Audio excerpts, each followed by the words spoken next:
Welcome back. All right, so what you can see on the board here is the depth chart for the defensemen around the National Hockey League, all 32 teams. And of course, the comments will usually be, I can't read the names. Yeah, the boards have always been for me. It's always so I can read it. I read everything that's on the board.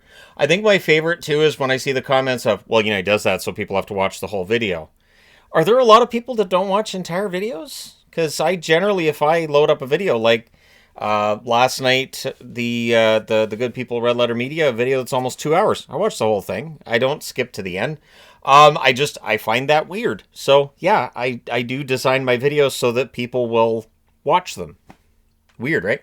All right, so what we've got is all 32 teams on the board. 8 defensemen. I picked 8 defensemen from each team's depth chart.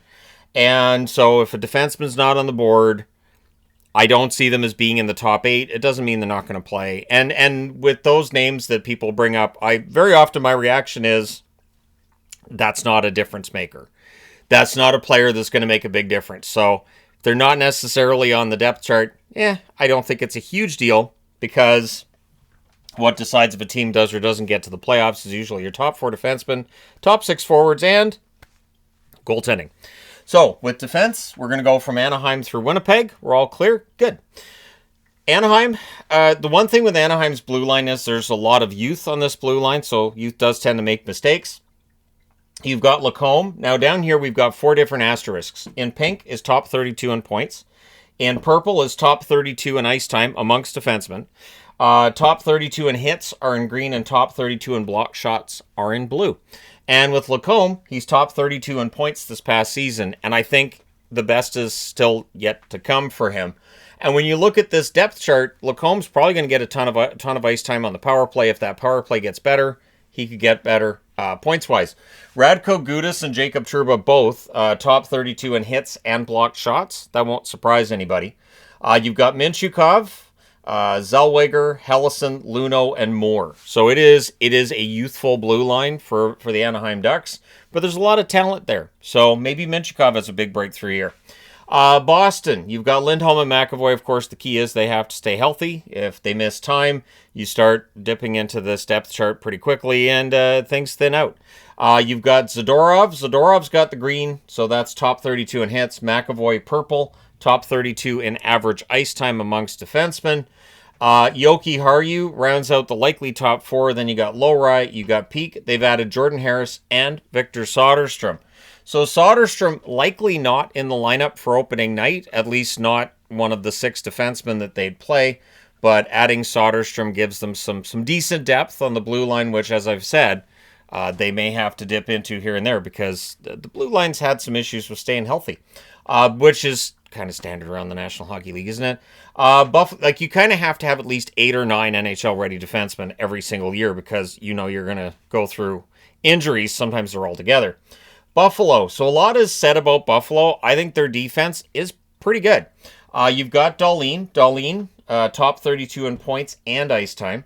Samuelsson, the much-discussed Samuelsson. And we'll see if Samuelsson has a bounce-back year. Owen Power is top 32 in points. Kesselring is an underrated pickup when you look at blue lines around the NHL. Byram is still here. I haven't heard anything new about any kind of trade rumors around Byram. Timmins, Zach Jones, and Kozak. So Zach Jones is a decent addition, a decent number 7 option, unless he pushes Timmins out of a spot. But either way, Buffalo's blue line is, and this is the thing with Buffalo.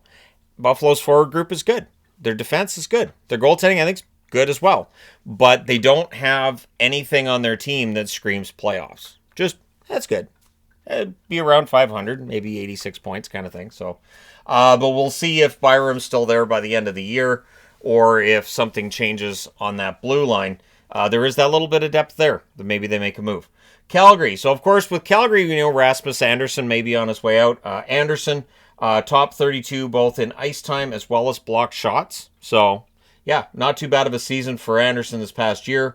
You've got Kevin Ball, who's got his new contract. Mackenzie Weegar is one of these rare players on the board that has every asterisk. Top 32 in points, yep. Ice time, yep. Hits, absolutely. And blocked shots. So while Huberdeau may not be producing the way that they had hoped he would, Weegar's made everything feel better. Miramanov, Bean, Pahal. Pahal has green. He's top 32 in hits this past season amongst defensemen. Hanley and Parekh. Now, the debate about Parekh, and I've seen comments of Parekh has to make the team. He has to be there. Okay, so is Miramanov or Pahal coming out? I don't think Bean necessarily comes out. And since Parekh doesn't need waivers, so at any rate, we'll see what they end up doing. But Calgary's blue line is good. I think the plan's going to be trade Anderson and plug Parekh into one of those spots. With the departure of Rasmus Anderson, meaning I don't think they need to get a defenseman back in that trade. Carolina, you've got Slavin, Chatfield, Miller, Walker. Gostisbehere was top 32 in points amongst defensemen. Nikishin. So that is a very good 1 through 6. Nikishin's going to be one to watch for them, right? They've added Riley. Fensor is there as well. So adding Mike Riley, good number 7 defenseman. We'll see how things go for Carolina this season. Chicago, young. Chicago is young. And Vlasic looks very good. He was top 32 in ice time this past season, so they're working him. And he was top 32 in block shots. So he's kind of fearless out there as well. This is how you become very popular as a young defenseman in Chicago. Rinzel, Kaiser, Levshinov, Korchinski, Murphy could very well be that 1 through 6. Murphy was top 32 in hits and block shots. Crevier and Del Mastro rounding things out. There's a lot of youth on this blue line, as I've pointed out previously. I do think that when you have that many young defensemen on the same blue line, you're going to get mistakes. And you're going to get goals against. It's a matter of patience and teaching the kids to stop making the mistakes they're making. Colorado. We know how good Colorado's blue line is, and adding Brent Burns should help. So you've got Taves and Makar, both of them top 32 in points and ice time in the NHL. Nicely done. Gerard, Manson, Malinsky, and Burns rounding out the likely 1 through 6. Then you've got Jacob Middleton and Ashawn, who previously had played in Boston. Ashawn, likely the number 8. There are other candidates there as well. Columbus, Werenski had an amazing season.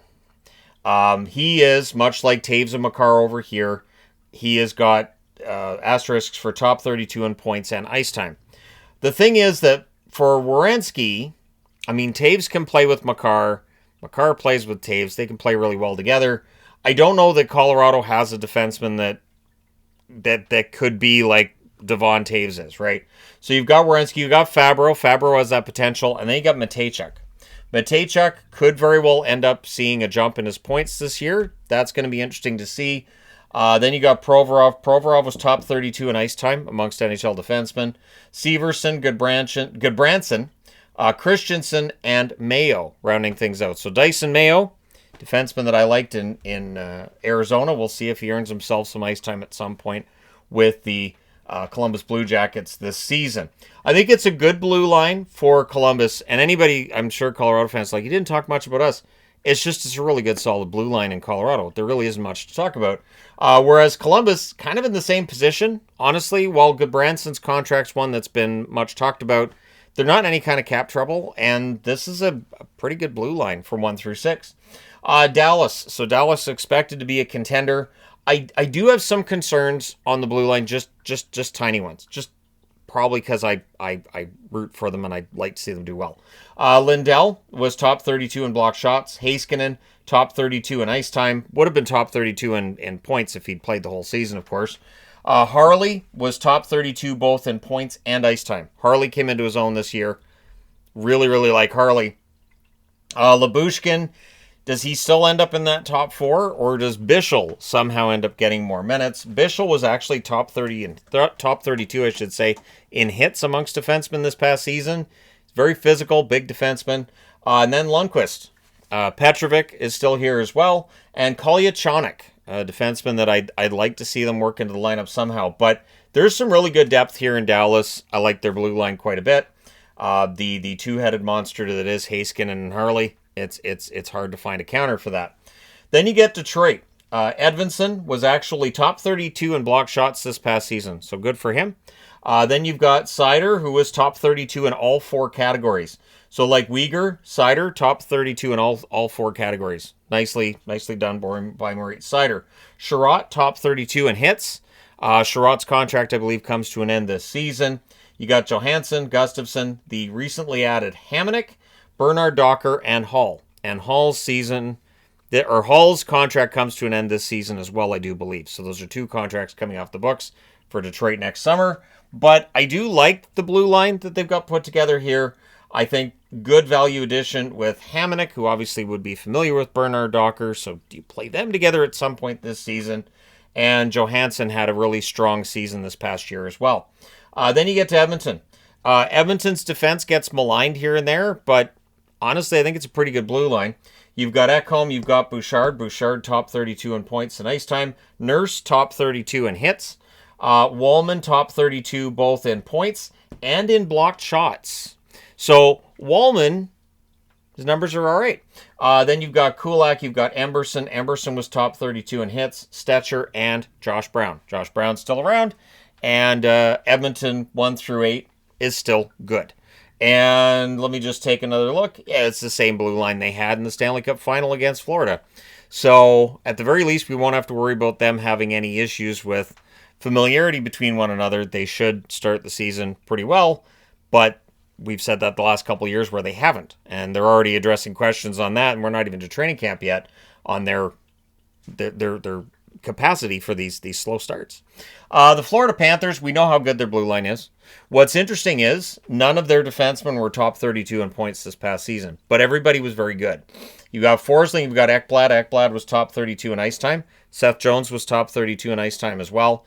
Mikkola was top 32 in hits. So that's a physical, workman-like top 4. Then you've got Kulikov, Petrie, Balinskis, and Bjornfoot as well.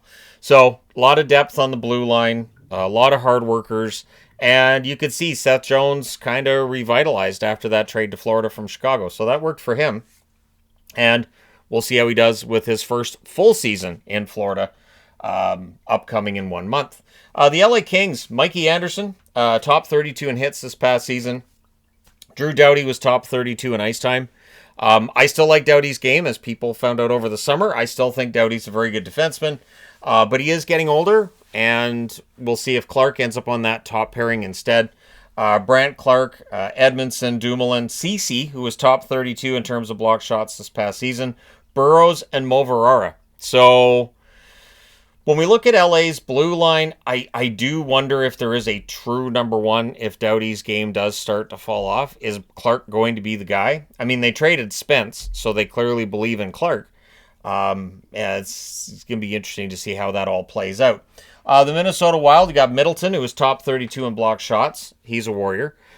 Faber was top 32 in ice time. We know he's a Warrior as well. Boehm is going to be one to keep an eye on because as a young player and with Brodin starting the season on injured reserve, he won't be available, so Boehm steps into that spot. Spurgeon, Jiricek, and Bogosian rounding out what's likely 1 through 6, meaning that when Brodin comes back, Boehm probably drops down, and then Jiricek might be the healthy scratch unless Bogosian is. And then there's Kierstead, who they added in the offseason as well as a free agent. Montreal has a very good blue line. There's some youth here too, though. So you got Matheson, who was top 32 in ice time and block shots. Dobson, who was top 32 in ice time and points.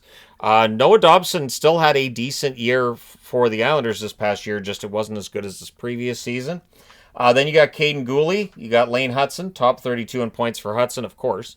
Jackeye was in the top 32 for hits. Carrier was in the top 32 for block shots. Struble was in the top 32 for hits. Jaden Struble, there's some physicality on this blue line.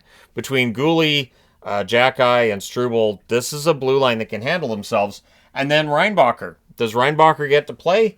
I would say looking at this 1 through 6 they have, he's going to need an injury to come up if he's going to play. Then Nashville. Yossi was top 32 in ice time. Probably would have been top 32 in points if not for injury. Blankenberg, Shea, Barron, Haig, and Perbix. I mentioned in the season preview for Nashville, mentioned it here as well. The additions of both Haig and Perbix does change that blue line a little bit, so we'll see how that plays out. Then you got Osterley and England rounding out the likely 1 through 8 on their blue line. New Jersey, of course, the big thing with New Jersey, Luke Hughes is still a restricted free agent. Luke Hughes was also top 32 in points amongst defensemen this past season, so we'll see how Hughes does once he gets signed. And that's the key thing. Pesci, Siegenthaler, Hamilton was top 32 in points. Brendan Dillon was top 32 in hits, so some physicality there. Kovacevic, Nemitz, and Sean Casey. Nah, it's Seamus. Just playing. I have no idea why I said Sean Casey. No idea. But it's Seamus Casey. So here's to hoping Seamus gets into the lineup. But yeah, so we'll see how it all turns out for New Jersey, who I like with their 1 through 8. I think that's good. I don't think there's any room necessarily to panic with Nemitz that he's not coming along yet. He's a defenseman. There's still time. The New York Islanders. You have Pelech and Pulock, of course. Pulock was in the top 32 for block shots. Romanov was top 32 in hits and block shots. D'Angelo, this one kind of surprises me, top 32 in terms of ice time. So Patrick Roy not shy about playing Tony DeAngelo. D'Angelo's defensive numbers over the years have been, they've been an adventure, haven't they? So yeah, D'Angelo being top 32 in ice time kind of surprised me a little bit. Boquist, Mayfield, Ethan Bear is there, so look for him to try to steal a spot in the 1 through 6, and George rounding out that 1 through 8. The New York Rangers, the added addition of Gavrikov could be huge for them. They definitely need to be better defensively. Fox was top 32 in points and ice time. Susi, Borgen, top 32 in hits. Schneider, top 32 in hits, as well as block shots.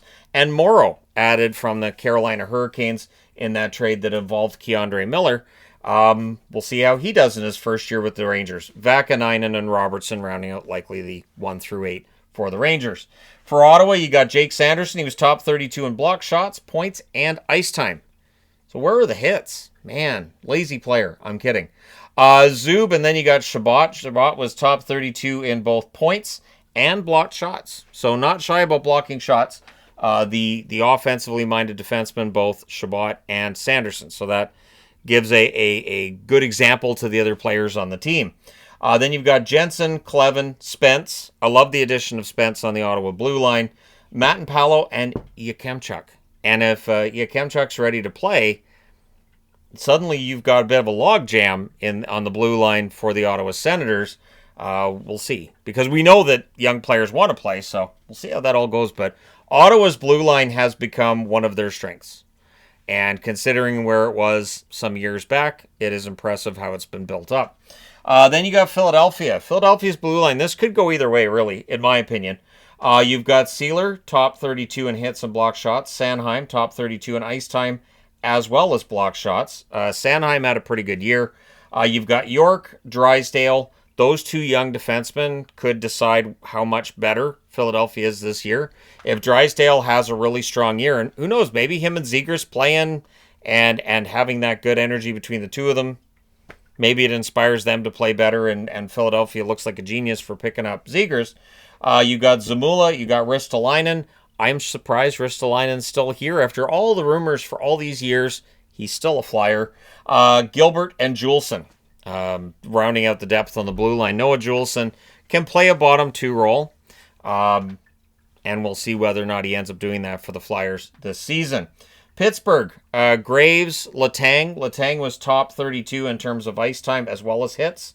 Shea, Carlson. Carlson is still top 32 for both points and ice time amongst defensemen. So this is why there'd still be some interest if he's on the market. The problem being the cap hit, the $10 million cap hit, not something teams are necessarily wanting to take on. Then you've got Wotherspoon, Clifton. Clifton was top 32 in hits, which is why I'm kind of surprised Buffalo didn't hold on to him, because they definitely need more hitting in Buffalo. But hey, back to Pittsburgh. You've got Dumba, who was added from Dallas, and Alexiev rounding things out. So 1 through 8 is pretty good with Pittsburgh. But since Letang and Carlson are both in their later days of their careers, it's probably still going to be a challenge for Pittsburgh to get their goals against down. San Jose. San Jose's blue line's come a long way. You've got Ferraro, who is top 32 in terms of hits. Liljegren. Yes, that's how he pronounces it. Liljegren. I just tell you how players want their names pronounced. Remember when Pedersen wanted to be Peterson and everybody lost their minds? Anyways, Orlov, Klingberg, both of them, I think, solid additions for San Jose. Mahatmadulin, Leddy, Thompson, and Dickinson. Dickinson could earn himself a spot on this roster. Probably ends up being in the top 4. And if he does, That means that the depth on their blue line ends up being a little bit better, and it might free things up for them to make a trade early in the season to move out a little bit of depth on the blue line, because we know San Jose is unlikely to be in the hunt for a playoff spot yet. Seattle, done. Top 32 in terms of points. He is a very good offensively minded defenseman. Adam Larson was top 32 in terms of block shots. Lindgren can be a top 32 guy for block shots and hits. He's just got to play enough. Lindgren, I think, was a smart move by Seattle, but we'll see how that turns out. Montour was top 32 in terms of points. Alexiak, top 32 in terms of block shots. Evans, top 32 for hits. So that's a nice mix of the offense and the defense, a little bit of physicality in there. I think that's good. Mahura and Cale Fleury rounding out their 1 through 8 on the blue line. I think that's a strength for the Seattle Kraken. I do. Then you got St. Louis. Fowler was top 32 in points. Parayko top 32 in both ice time and block shots. Broberg, Falk, Tucker, Mailloux. I don't know if Mailloux ends up being an every night defenseman. If he doesn't, you've still got Kessel there to spell him off here and there. Only because Mailloux, the offense is great. The defensive side has been an issue for him. So maybe he doesn't play every game right out of the gate. And then Schoenemann, rounding out their depth on the blue line. I do like the blue line for St. Louis. I will say it again. I think that Cam Fowler scored a little bit too much after arriving in St. Louis. It'll be very difficult for him to follow that up, just because in his entire career, he's never produced at that pace. So I think that he probably falls back a little bit this year. Not necessarily a lot, but it's tough to keep up that kind of pace. Tampa, Victor Hedman, top 32 in points, and he's aging very well, is Victor Hedman. Mosier, McDonough was top 32 in block shots. Chernak top 32 in terms of hits. Lilleberg, Radish. Darren Radish had a good offensive season. Crozier and Santini rounding out 1 through 8 on the blue line for the Tampa Bay Lightning. Toronto. I've talked about Toronto and the need for a little bit more offense. I still think they do need a little more offense from the blue line. Riley is top 32 in terms of points, but he's the only one that's there. McCabe, top 32 in terms of hits. Tanev, top 32 in terms of block shots, because it's what he does. Chris Tanev, all about the block shots. Then you got Riley, you got Carlo. Carlos, top 32 in block shots. Benoit, top 32 in terms of hits. Ekman Larson, Thrun, added from San Jose, and Philippe Myers, still here as well. So for Toronto, I do like their 1 through 6. I just feel like if there's a little bit more offense there, I'd be a little more confident in Toronto's blue line, especially considering what Tampa can throw out there and Florida can throw out there if they want to keep up with the teams in their own division. I think a Gostisbehere type would be a good addition for the Toronto Maple Leafs. I know Ghost has his issues defensively, but this is a team that can cover for defensive issues. You've got Carlo, you've got Tanev. Ekman Larson's a good veteran. I honestly think if they get one offensively minded defenseman in here, they're in good shape. Utah's got Sergachev. He was top 32 in terms of both points and ice time. John Marino. Cole was top 32 in terms of block shots. Dursey, looking for a healthy season from Dursey. Mata, Schmidt, Valimaki, who I think is injured to start the season, and Perunovic, rounding things out from 1 through 8. Utah is expected to be a little better this year than they were last season, and when you look at this depth on the blue line, you can see why that's the expectation. It's a pretty good blue line for Utah. Just a little bit of an issue with the depth, I think, that if there's a couple of injuries to the top 4, they might have their struggles. But I would think there's a lot of teams on the board you could say that about. Vancouver. So Vancouver's blue line is quite good. You've got Hughes, top 32 in terms of both points and ice time. Hronik, top 32 in terms of ice time. Marcus Pettersson, top 32 in terms of block shots. So Pettersson had some struggles here and there with Vancouver after the trade from Pittsburgh, but I thought he played well. Then you've got Myers. You've got D. Petey is on this in this lineup as well. Forbert. P.O. Joseph was brought in the offseason. I expect he'll play. Mancini is one to keep an eye on, I think. The New York Rangers didn't want to have to give Mancini up in that JT Miller trade. So we'll see if the Vancouver Canucks can get that potential out of him. And if he'll stay in the NHL level. If not, he's welcome in Abbotsford. Abbotsford certainly likes him as a defenseman. Then you've got Vegas. Braden McNabb, He's top 32 in terms of both hits and block shots. Shea Theodore, top 32 in points. Noah Hannafin, also top 32 in points. Very close between Theodore and Hannafin, to be honest. White Cloud, top 32 in terms of hits, and so's Lauzon. The Vegas Golden Knights are not the physical team that they were in their reception year and a few years that followed. But with Lauzon, White Cloud, and McNabb, these are all physically minded defensemen. So the forward group, not a hitting group like it used to be, but the defense can still throw hits. Korzak, Hutton, Coughlin, all rounding out that blue line depth. Coughlin, of course, returning to Vegas this offseason. The Washington Capitals, you got Sandin. Carlson, top 32 in terms of both ice time and points. So Carlson's still one of the better defensemen in the NHL. Chychrun was top 32 in terms of points. Ridiculous season for Chychrun. Roy Fervari, top 32 for both hits and block shots.